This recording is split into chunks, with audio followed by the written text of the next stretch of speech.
3 colors. Wow. I'm gonna be fancy today. Thank you.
You can call me that shit. Yeah.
Evan, where'd you put the second camera? It just felt like.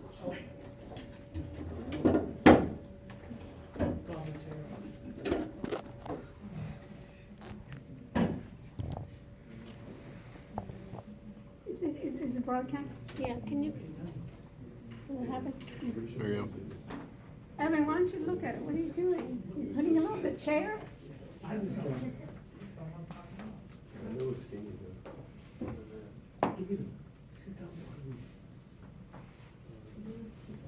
Can you do me a favor, Evan, check to see if it's still broadcasting? Thank you. And if it's pointing in the right direction.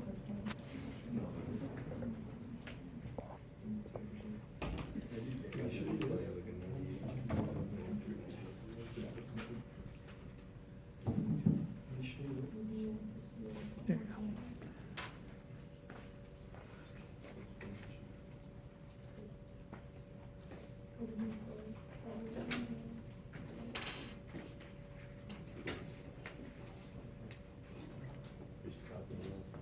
Because they just showed me.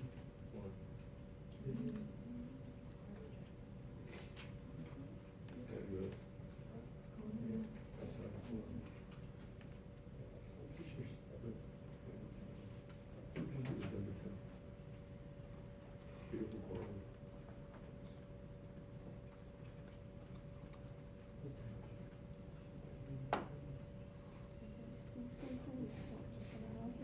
They got 11. There's only me to go forward.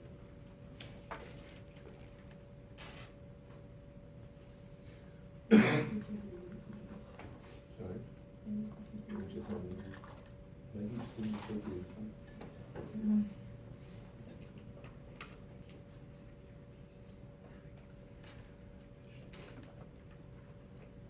Is this cool? Hmm? Is this cool? Yeah. In the midpoint. Very school.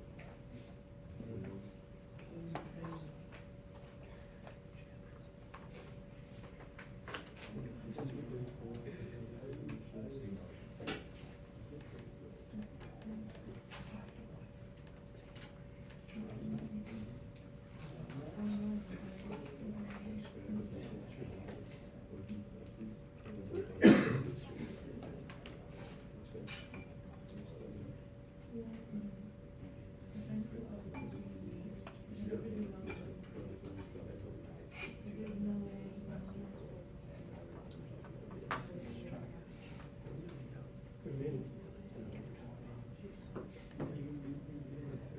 And we got the next one, actually, the second one, this week.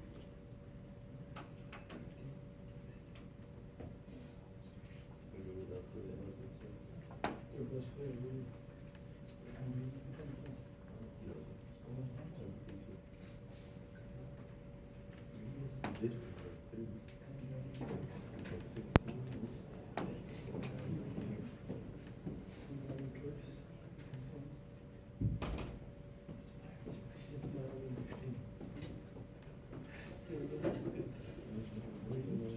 Oh, okay.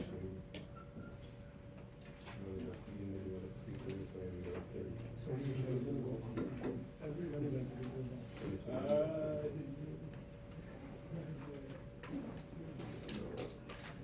Intervention.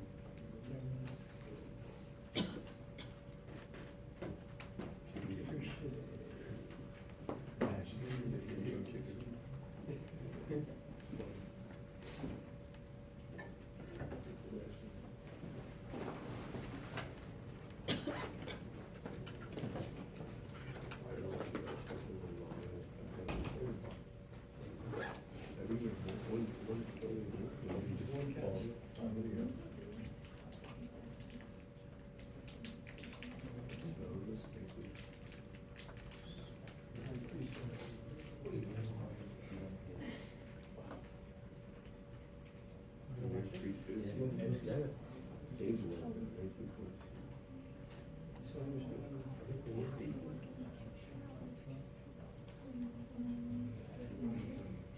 He did? Johnny was like biggest last night. I think he's second.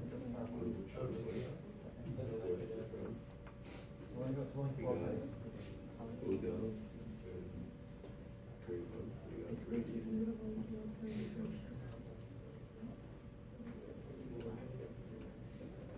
So we got, no, Brady advantage, that's it.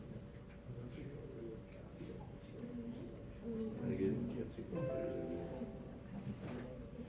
Yeah.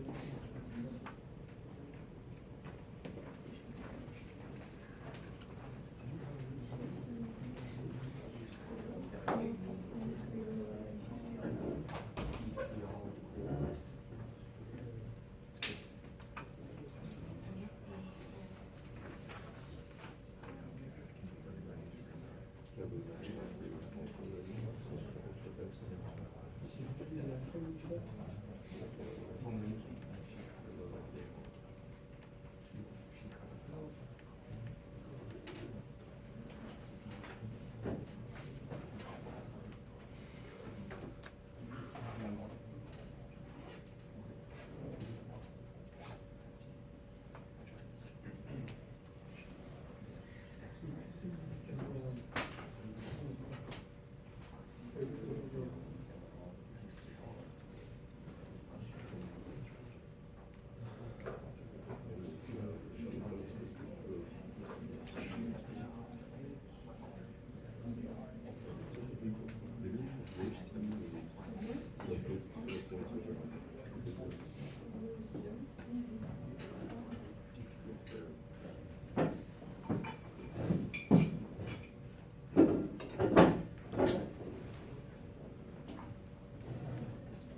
course, you know, they did right as.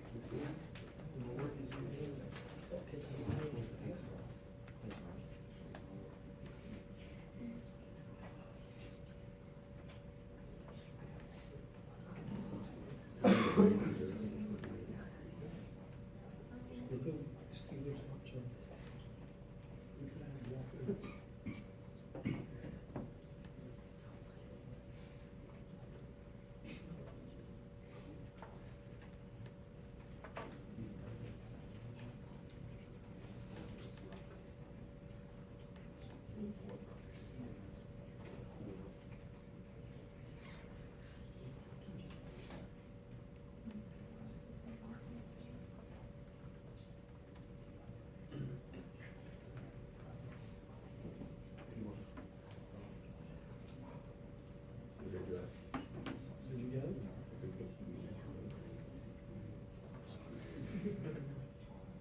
Who should you offer?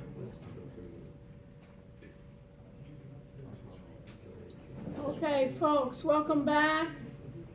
Questions before we begin? So let's do this. We have an exam. Anybody know about that? So let's do a review of the exams. We'll talk about what's due at the day of the exam. I'll answer any questions. And after I finish, I'll stay as long as you need to, okay? So if you want me to look at your projects, you want me to do anything, let's start. So let me go into our regular section.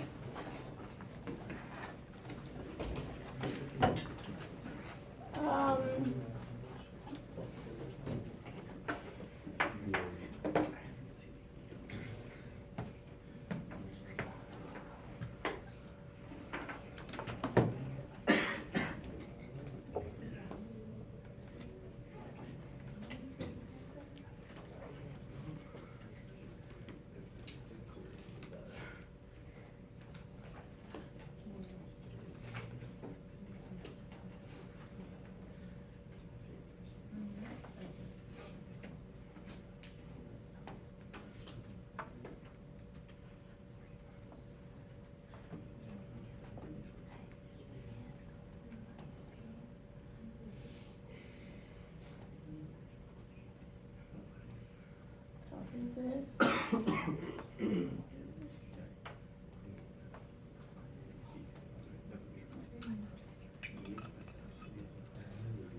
So the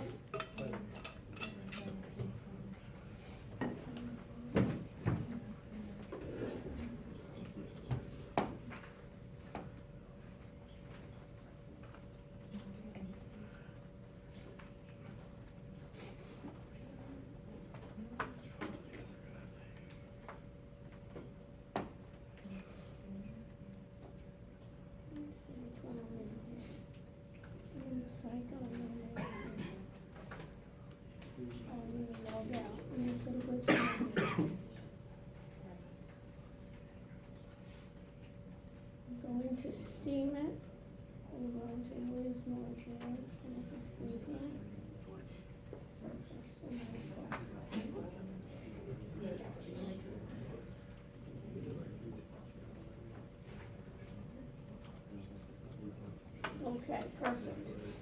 So let me go to Blackboard.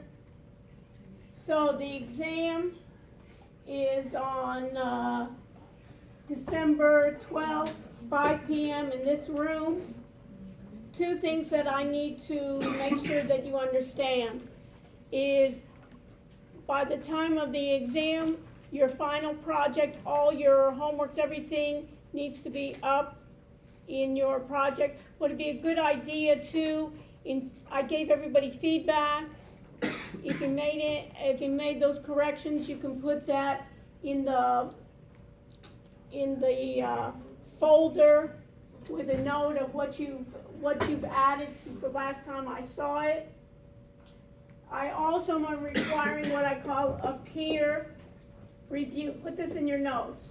Those of you that are speaking, speak afterwards. You need to do a peer review. What do I mean by a peer review? You need to go ahead and type out each person in your group.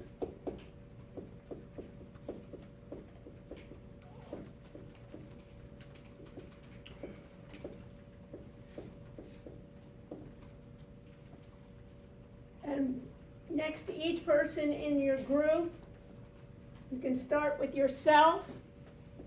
Of all the tasks that you've done for the project,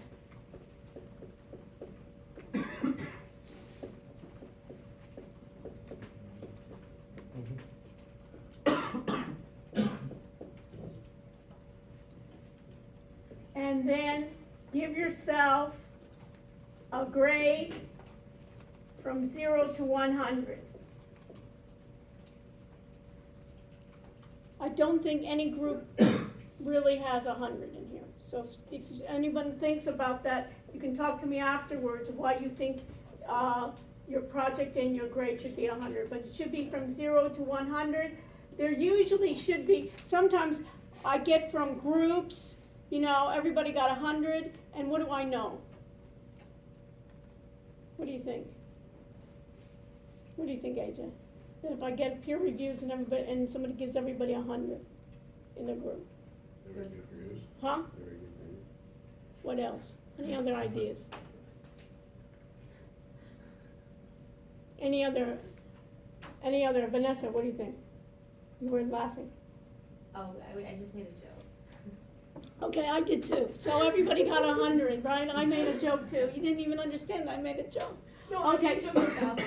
Okay, but anyway, in terms of it's unrealistic. So if you do that, it's just a waste of my time and your time. So it should be, you should be able to look at that and think about it not in a second and not before the exam, but rather contemplate it and see almost on the way. And you can even think about ways and you could have improved and they could have improved. So it should be really an evaluation of each person, not only the tasks they did, but how well they did those tasks.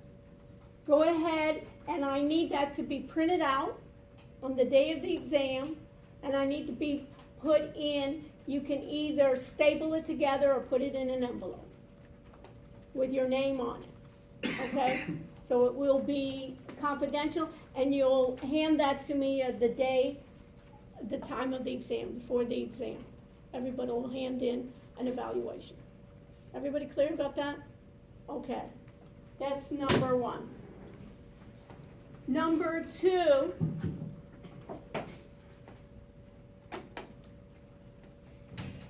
the exam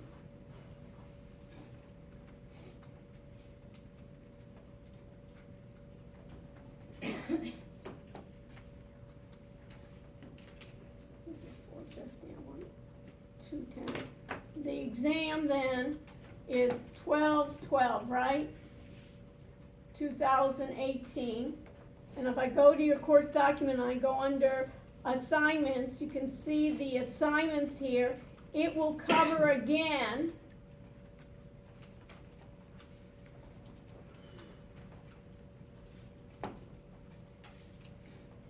Chapter 4, which is security.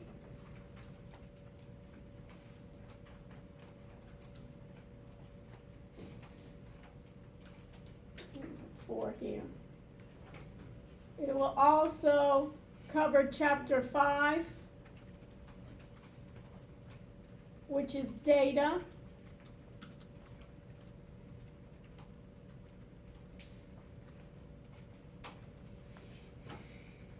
Chapter 12,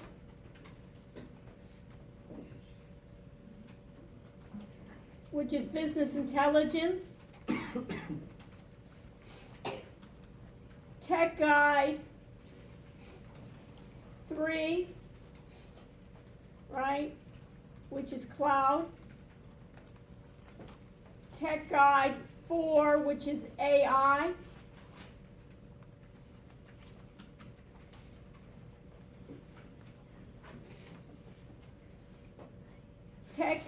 Chapter 10, which is ERP, and 13,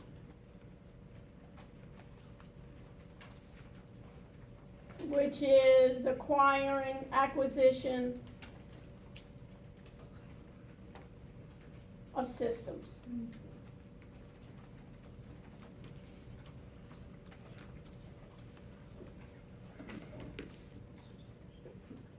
Acquisition of systems, chapter 13.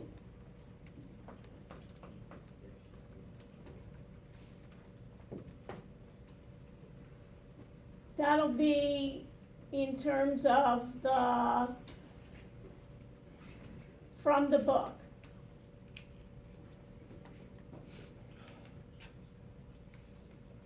In terms of open-ended questions,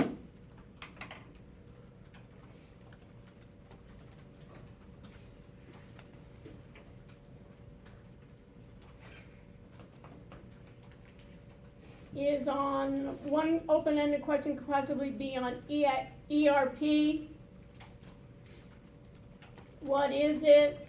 So for instance, you can look at, let's see, you can look at the external links of ERP. How does it differ from other, for instance, an account? How does it differ, let's say, how does it differ from, let's say, an accounting system, a spreadsheet, regular applications? So you can think about this and what is ERP? And then you can look at the end, let's see here, on the ERP trends, and the SAP trends are good too. What is the difference? How does it work? And then you can look at ERP trends.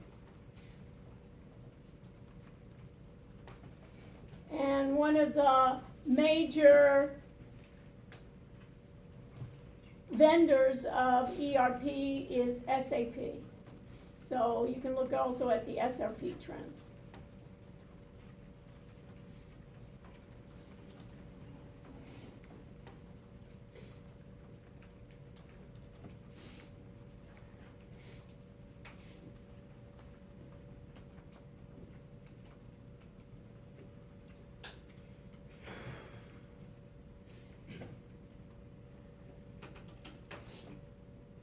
Another one is on AI and deep learning.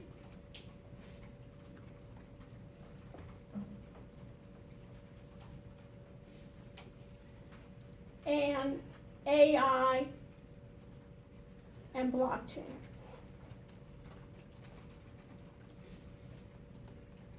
And if you look here, we have one on deep learning here.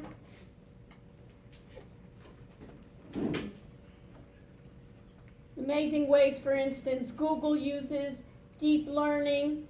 Deep learning is an area of artificial intelligence where basically we can think about it as trying to learn, the ability to learn from their mistakes.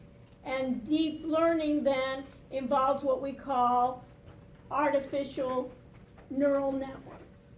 So ANN is artificial neural networks. and it's able to process and refine as it's going through that. You can look at the deep learning here, driving then innovation. A number of companies now are using deep learning, Google of course, in their autonomous vehicles and all. When we think about any of the home devices that you can think about. The other one, if you look at it, artificial intelligence with blockchain.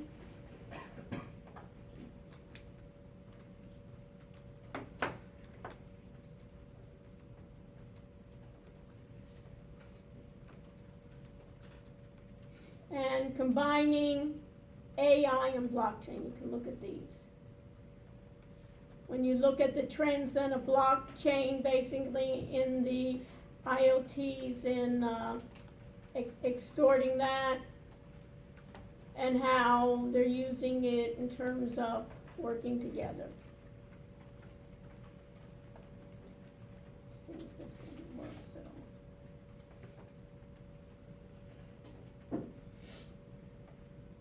all. And basically you can think about here even AI researchers embracing Bitcoin technologies to share data as well. And about the data security and blockchain and how that's helping. Questions? Okay. And this was on the open-ended. Any questions? So you can look at those. Under the course documents, you can see in terms of the PowerPoint, you have the PowerPoints for security data, the business intelligence, the cloud.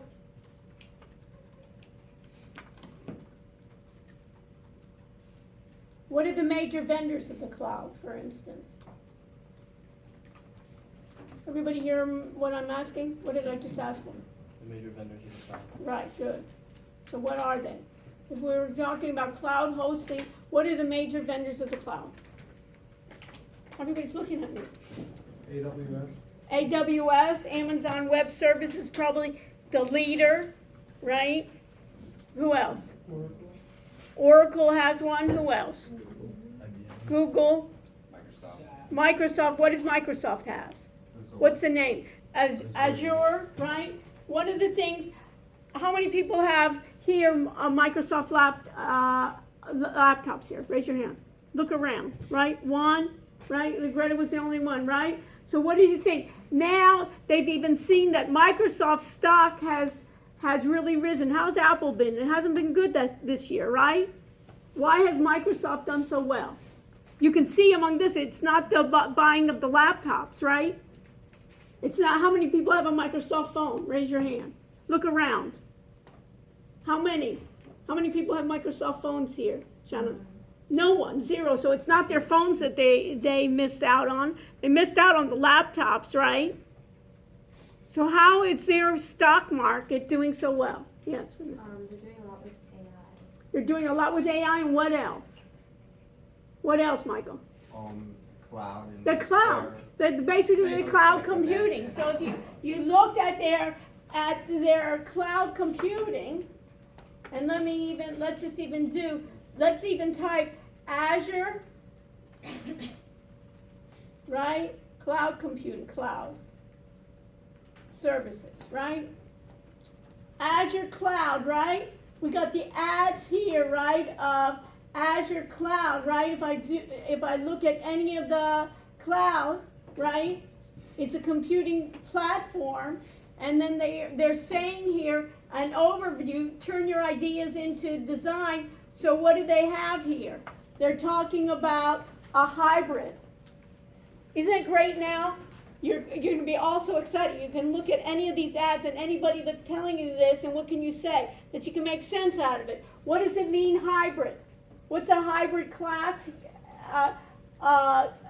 Basically is what? What do we say traditionally enterprises used? in order to store any information. It was where? What did we say it was called? Michael, you're on a roll. What was it called? Like On, what they used to do? when they still do. If I have a choice, they say, where do you want to store your software? In the cloud or where else? On a hard drive. On a hard drive, and a lot of times they use what term? Knowledge. On-premise. Excellent. So we have on-premise. You can put that in your notes here. On-premise means what? That I'm basically someone in the enterprise or someone in the organization is hosting the software and the data physically in place of the organization. A lot of times, for instance, you can have the application, right, Office, it can be on your computer or where else? Office 365, where's Office 365 hosted? Is it on your computer? Where is it? William, where is it? Office 365 is in the cloud. In the cloud, look at that, see? Right? It's basically, we can say that it's in the cloud, meaning, what does that mean? Via a browser, via the internet, you can gain access to that application rather than on your hard drive, for instance, or on what they call premises. So you can see here, in the hybrid, you can see it's consistent here that you can then have, look at this, what does it say right here? Extend Azure where, Jackie? Premises with Azure, basically. So you can have part of it on my premise and part of it in the cloud. Who wants to store it still in the cloud? And sometimes they want to have, either they've done it before or they want to have some extra security. They think that they don't feel as confident that we'll be here. Sometimes I can run it both ways. So if I'm trading, for instance, sometimes I can have somebody host it in the cloud on the internet, and then I can also have it on my machine, and then I can check for the differences. And notice what they're saying. It's intelligence apps using what? Powerful data and AI. It can be trusted because what are the ideas? What are people, in a way, they were afraid of the cloud, for instance, healthcare, banking, what were they afraid of? What are they going to do with my data? Where's my data going to be stored? Where's my application going to be stored? When they say in the cloud, what does that mean? Michael, I'm going to ask you one more. What does that mean, Michael? In a centralized database. In a centralized, it could be a centralized, it could be even a distributed database. We don't know, but what? It's on a computer. You see a computer in front of you, they're having what? Racks and racks of computers. You don't know if it's being stored with your competitors. You don't know who's over there overseeing it. So in the beginning, people are saying, oh, I'm going to give my information, I'm going to give all my data over to the cloud. I don't know who those people are. I don't know who else is sharing that. So are they going to be hacking? If they're going to hack in over there in, let's say in Microsoft, is my competitor going to hack in on my same machine? That maybe that my competitor is using my same machine. I don't want that. So a lot of times what they say here is government and 95% of the businesses, they're even saying here, they're giving you the, hey, we can trust you. So you can look at even something like this of Azure, which is a good open-ended question that you can see here. Look at this. I'm just using them for an example. 54 Azure's readings, more than any other cloud provider. You know, this is also hoopla for guys that they want to do it. Who knows if this is any other cloud provider. But look, what do these mean? Claudine, what do these circles mean, you think? Probably where the highest density of the use of Azure is, But what are these? like location. This is the cloud. And they say, do I have one spot? Do I have just one machine in the cloud? Basically what? In the internet, basically what? In a warehouse somewhere? What does the cloud mean? All it means is there's large number of computers that what? That basically you as an end user can what? Gain access to it. But what do you need in order to gain access? You need internet access. So some people say, if I don't want internet access, I can't get to there. And these are the data centers where basically the cloud services, the regions mean, hey, we're around the world. And why is that good? That sometimes, for instance, the US government doesn't want to have their data hosted in China. And China may not want to have their data hosted in the US. Or that I want to be nearby what I have. Anybody hear of HFT? What's HFT? High frequency trading. And what does high frequency trading mean? Sam, what's high frequency trading mean? Trading that goes on all day. What does it mean? AJ, what does high frequency trading mean? Everybody look it up. What does high frequency trading mean? Trading stocks. Trading stocks. So we traded stocks. What is it? Raise your hand. What's high frequency trading? Yeah. It has like a really specific algorithm, so like there's a lot of different triggers, and when it hits, then it like. Well, what is what does high frequency mean? It's being done really, really fast. Really, when we blink our eyes, already maybe 1,000 trades have been done. Can you imagine? You blink your eye, 1,000 trades have been done. So what does that mean? That means that my server should be close to the New York Stock Exchange or far away. Very close. So they're even so particular that in milliseconds, because listen, when I send you an email, when you blink your eye, even if it's less than blinking the eye, you need that data to be transferred. So what they do is they make sure the servers are right as close as they can inside the NASDAQ. So even the space there, for us, we don't care, right? The difference is that, when I get my Gmail, when I send you a mail, if you get it in 2 seconds or 5 seconds, what do we care? But if I'm doing high frequency trading, they're doing it in such little margins there that it's inevitable. So here they have a number of these. What's another reason why I should have my data centers in more than one location? What's the problem if I have cloud computing and they have all my data's in one spot? What's my problem? Vanessa, my second Vanessa, what's the problem? Can it get hacked? It can get hacked, what else? It can crash. It can crash. So if it crashes, what do I want to do? I want to have redundancy and I want to have backup, right, Dylan? So I want to have redundancy and I want to have backup, that I just don't want it in one place, right? That if there's an earthquake, right? Did you see Alaska? Whoever thought, Anchorage, Alaska has an earthquake. What happens? They're down, right? What happens in Miami? There's a flood, there's a hurricane. Anybody been through a hurricane? You lose power, right? You lose power. Can you get to the internet immediately? A lot of times, no. So what do you want? You want to have it in other locations. So when you're doing with a cloud provider, you want to say, I want to make sure it's in a certain region and I want to have backups, not just in San Francisco or not just in Miami, but I want to have it in other places of the United States. Or look at these places that they're having. So these are the data centers. Does this mean that in the north of South America they're not able to use Azure? No, but notice how many they have right here and how many they have over here and how many they have in Europe and a few in Australia.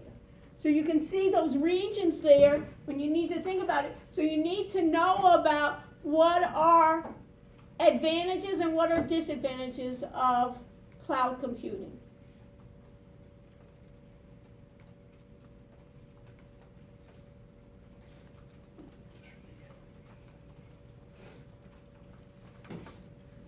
Right?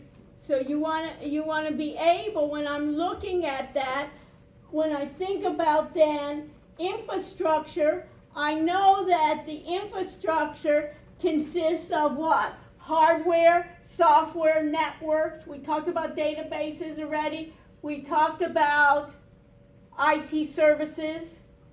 We talked about that area. So when I start having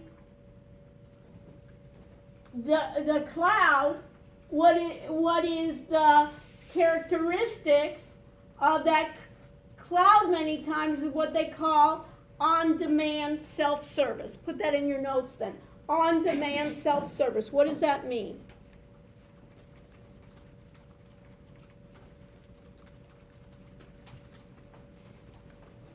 That I can get my hardware, my software, my applications to grow as my company grows.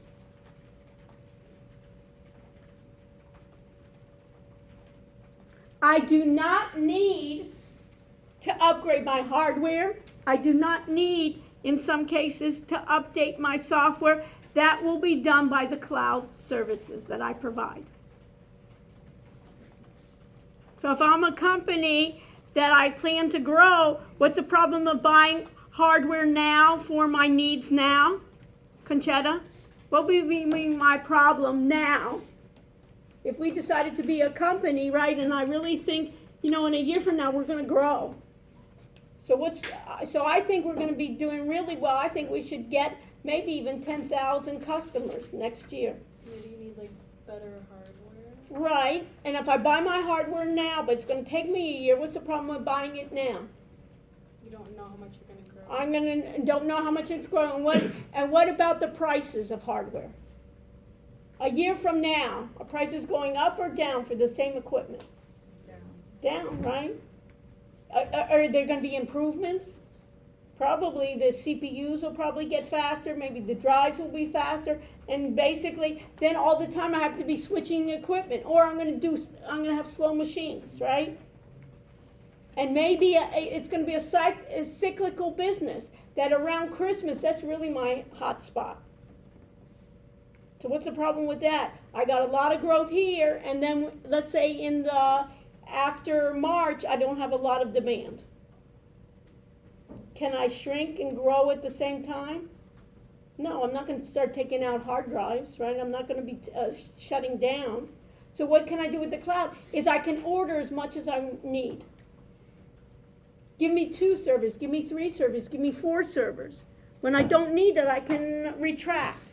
I can grow, but I don't need it. So people think about that on-demand self-service. I can decide. I can switch operating systems. Let's say we're going to use, for instance, NinjaTrader. What was the problem with NinjaTrader? You needed Windows, right? You don't have Windows in your machine. You don't want to put Windows in your machine. Well, let's go ahead and let's get a server on the cloud. And what will we order? We'll order Windows, and hey, how much memory do we need? Well, in the beginning, maybe 16 gig, and then maybe 32 gig, and then maybe 64. What can we do? We can expand as we grow. As we get a more sophisticated algorithms, and we're going to review more data, and we're going to get more customers, you're going to do more strategies with them and evaluate more strategies, we'll pay more. But we'll almost like lease it. So basically, I'm growing. So this is the way everybody likes that idea. And what do we talk about? A SaaS platform is what? Software as a service, right? So instead of buying that software each time, I'm basically leasing it, basically subscribing to it. Vendors like it because what? They charge you every month. Why do you think basically they're giving away a lot of times your phone? Some phones, they're doing deals because what do they want? The providers, the mobile providers, what do they want? They want your monthly subscription fees, right? Because you're going to pay every month. So it's the same kind of idea that you can think about. They call it elasticity in the cloud computing characteristics, and then I can pull. So something like this, when you see a picture like this could be like a data center. It could be, is this on premises or in the cloud? Let me just put it right here. Let's just even look at it. If I look at this right here, let me go to slideshow, and let me from the current slide. Everybody hear my question? What was my question? Is this picture, this is a quiz question, a test question, no more quizzes. This picture, is this in the cloud or on premises? How many think it's on premises? Raise your hand. How many think it's in the cloud? Raise your hand. And the answer is, we don't know. Why? I don't know if this is on premises. It's on the institution's premises. We can have a center just like this, a data center on right here at the university. We can have racks of computers here. What makes it in the cloud is what? Is basically the idea that others, right, can gain access via the internet, and we're providing that as a service. I don't know what this is, but this is an example that a lot of times Azure and AWS doesn't just have a line like that. They'll have warehouses upon warehouses of these systems throughout the world interconnected. So these are the racks of computers, and the advantage here is that you can say then, Conchetta, I just want then this amount, and then later on we'll get more services, and later on I want to add additional operating systems, and later on I want to get, instead of our 16 gig, I want 128 CPUs, and now I want a cluster machine, and then if I do heavy duty data analytics, I may have more and more space software platforms. Okay, so I can then do it when I think about these server farms.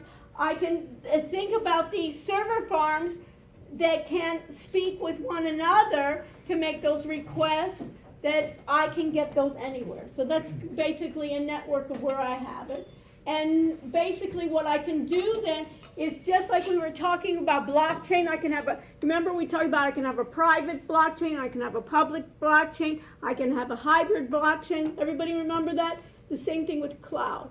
So some people say, hey, I want a Google public cloud, or I want an Amazon public cloud, or a Microsoft. And it's interesting, we think about Google all the time. Google hasn't done that well in this space of hosting, even though, think about it, Google on premises that's not a cloud base is one of the things that they must have hundreds, thousands of computers is what? Think about YouTube.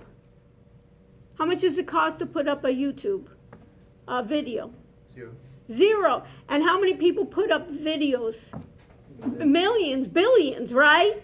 So where do they store that? They're going to have to store it basically in those server farms, right? The whole idea here is think about those server farms. They do a great job in terms of hosting. Just think about your Gmail. Just think about all your things that you get from Google from the cloud, or from Apple from the cloud. The whole idea here is that's internally, and then they want to host that to other companies. They haven't done as well as Amazon and Microsoft.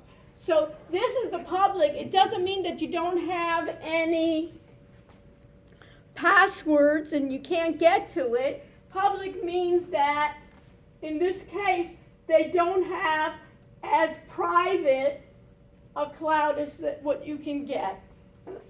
Then a lot of times they have ways in which you can do things, and they call it VPN. What's a VPN? Virtual private networks, that I don't go through the public protocol of HTTP, right? Everybody's heard of that, right? HTTP, the hypertext protocol. Okay, so I have a combination where I have private, or I have public, or I have a combination of both. So if I think about platform as a service,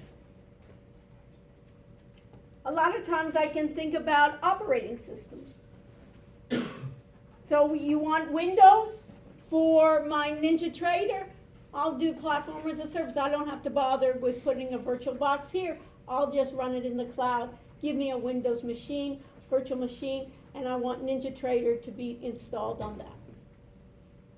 And as we grow, we'll get more. And then if I want TradeStation, I need another one, and another trading platform may need Linux, or it may need Mac, or any other one.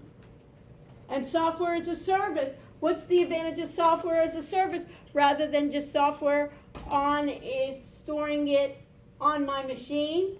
is that I'm paying a monthly fee, and then the vendor will do the updates. Okay, what is this? So this is an example of what they call on-premise. Everybody now knows that. I can have on-premise software, and I can have on-premise hardware. You can look at this one. I have infrastructure as a service, and I have platform as a service, and software as a service. And then they just give examples here. Questions? What is this? Platform as a service, I talked about it. Geographically disturbed, the cloud, benefits. This is what you need to know. What are the benefits of cloud computing? You know what, I can grow as a business. A lot of times it's flexible, competitive. I don't need to have as much staff. You can put that as a benefit too. I don't need specialized staff. They have the specialized staff. And sometimes security on one end is sometimes they may be more secure than in my own premise.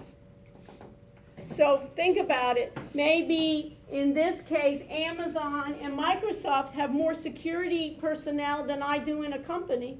Conchetta and I are going to be a company together, startup. You know much about security? No. Let's say I don't know much about security. We're doing the startup. Even if I knew about it, I don't want to waste my time spending the time with firewalls and checking to see who hacked, who didn't. Remember the CIO, the chief security officer, was here that evening.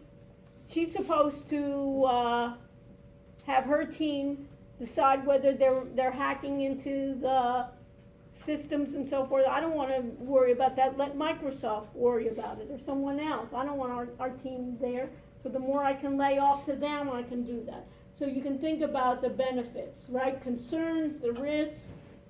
Those risks, those 5 concerns here, is privacy and security, legal, criminal use of the cloud computing. These are getting less and less. Because you can think about who got hacked the other day. Anybody ever stay at a Marriott or one of those Marriott hotels, right? They got hacked. Anybody know how many users they got hacked? Yeah, was that like 500 million? Only 500 million. I mean, how many people are in the United States? You know, less than that. So you can think about it. Only 500 million, right? With my credit card information, all those things, right? Where was that stored? I don't know if it was stored on premise. I don't know if it was stored on cloud. So the idea that it used to be the cloud, everybody's worried about that it's going to be security. It's basically now, I'm just concerned about what's happening with my data, right? And what's happening with things. So these are ones that they talked about. The one concern of sometimes I had those legacy systems. One is regulatory and legal. That's probably still a concern. So basically, I have to make sure if I'm for the hospitals HIPAA regulated, or I'm for banking or for education. I have to make sure that those vendors know about this regulatory, and I have to basically see that they're audited. But the disadvantages, you can think about it, and web services, what else? Benefits, and that's it. On this one. On the cloud, what else did I want to go over with you? So these are the ones here. Artificial intelligence. Right. So intelligent systems, artificial, that's basically, when I think about what's the trend in anything here, everybody uses these buzzwords. You know what, now, I just read a white paper, I'll share it with you. Somebody from Malta, they want to do an ICO, and they want to do for trading, and their whole shtick was for their ICO, their initial coin offering, was they were going to incorporate sentiment analysis, and they were going to incorporate AI. They put that in their white paper, and guess what? You know, they got somebody to write it, and those were the buzzwords. You know, you have to say it's AI. I saw nothing in the white paper that they knew anything about AI, or they didn't have anybody on their team that knew anything about AI. But guess what? We'll put in AI, that's like the latest trend. So basically, you can think about these systems is these are different ways to get that AI or artificial intelligence. Basically, fuzzy logic, basically these expert systems were done saying, I have an expert, I'm going to figure out that expert's knowledge, and then I'm going to mimic that expert knowledge into my knowledge base. Neural networks were the idea trying to mimic the brain, and that in a neural network was the idea, I'm going to train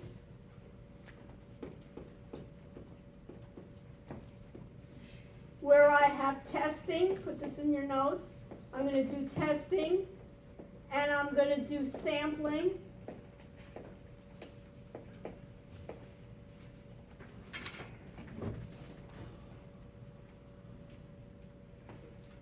And what I will do then with my neural net is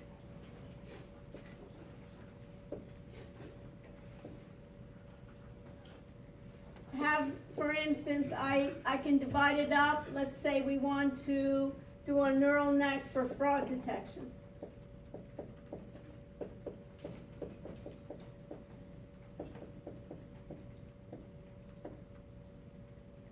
One group are legitimate, I'll put legit transactions that I've had in the past. The other one will be fraudulent ones.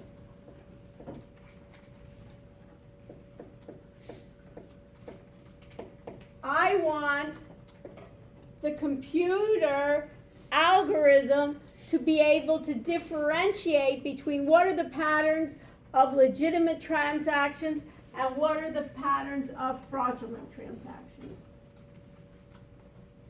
I know which are in which buckets, and I want to train the computer, and that's called supervised. Supervised means I know what I'm looking for, and I want it to find those conditions. Fraudulent transactions, let's say credit card. Fraudulent transactions would be what? That it's basically out of my limits of what I usually do. It could be buying things that I never buy. It could be in regions that I never buy from. It can be vendors that I never knew about. It could be in areas that I didn't. And then later on, I'll train it. Once it finds out what are the characteristics,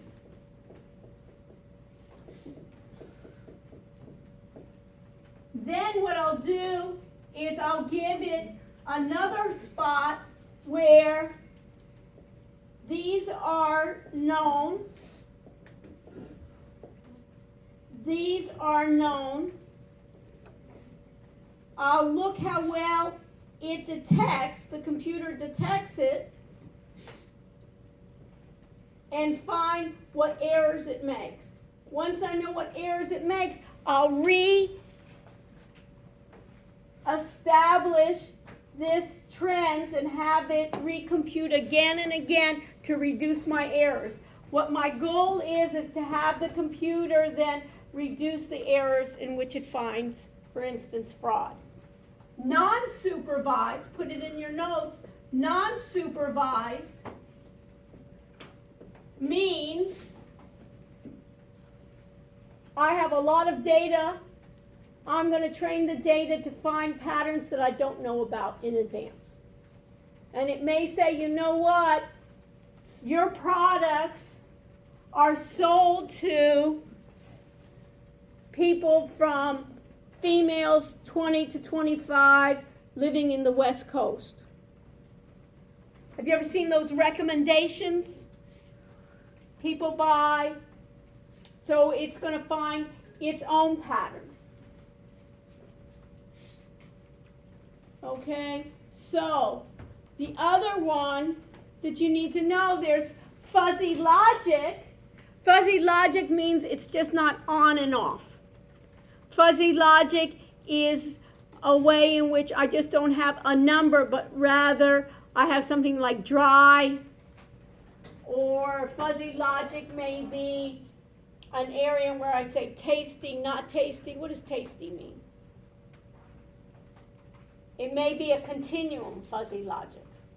And genetic algorithms are more in terms of biology, and intelligent agents, it's basically, you can think about assistants like Siri. You can think about it as having any of my home devices that I'm speaking to. A lot of times are intelligent agents that try to learn as I'm going through.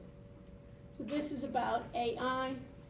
Let me put this on the slideshow so I can see it. So comparisons of the natural versus artificial intelligence, between natural intelligence, and I always need more intelligence, you know that. So I look for artificial. Recognizing patterns, reasoning, creativity, what I can do along with sort of like they were saying about robots taking over, but I need natural intelligence almost to be a companion to humans, and also humans to program the artificial intelligence. So this is just about expert systems in prediction. A lot of this is used in trading algorithms, right? Difficulties of neural networks. Basically, you can think about, remember we did the regression? Basically, these can be my betas, so I can adjust these. So for instance, in a neural network, it could be for a loan or a mortgage, and basically by occupation or by time or by current interest rates, I'll be able to have the computer decide who is a good choice for a mortgage, who isn't. Fuzzy logic then is uncertainty. Okay, so this is this area. What else is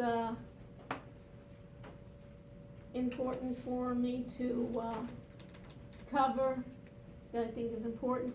ERP, let me just do that a little bit.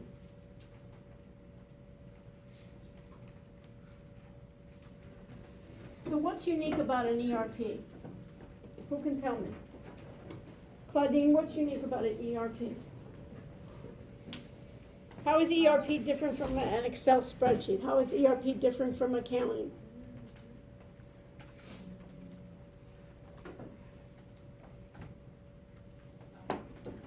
Who did the collaboration software project? Basically, you guys did a really nice job in thinking collaboration. Basically, you wanted it basically to be more than just one, right? You wanted it to cover human resources. You wanted it to cover basically all tasks people have to do that can go to one place.